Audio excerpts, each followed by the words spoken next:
Hello hi everyone welcome my mini blog सकाल सकाल मु बसी गलिनी पखाला खाइबा को माँ कहले सकाल 10 है 10टा भी पाग जमती देजी लगू जमी 7टा 8टा होती पूरा मेघुआ पाग पखाला भात ये आलू चकड़ा सोरिष तेल पकई पियाज पकई रसुण मोर ये मेन खाद्य सकाळू जलखिया ये सब किसी खाएनी एमती भात ना बैगण पोड़ा टमाटो पोड़ा खादिए कर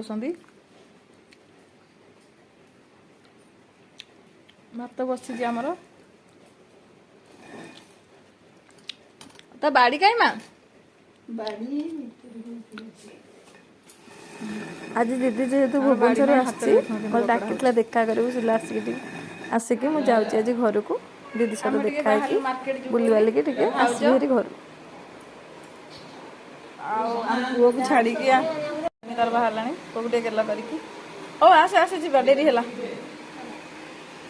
मो दीदी दीदी आमर छत धरिकी चलले काले वर्षा हम से ओदा हेले चलो मु ओदा गले पुआ को ठंडा हे ना सब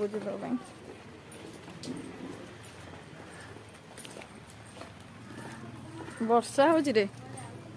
वर्षा गुपचुप खाकर बजार वर्षा टी ओदा है आम गुपचुप खाइलु आउ स्टेशनरी दुकान जहाँ चूड़ी फुड़ी सब किणिलु दीदी आमको किणिकी देला भाउज को मते तापर मो भाई मोर आसीगलु घर को मत आनिक छाड़िला वर्षार ओदा है आनी छाड़िला ताको एत वर्षा भल लगे छात उपर आसीगला टी रिल्स करिया को भाई भौणी आम रिल्स पागल मुझे रिल्स करे सी भी सेमती रिल्स करे जदि मो भिडियोटा आपण भल लगी सब्सक्राइब लाइक प्लीज करदे रोचे जय जगन्नाथ।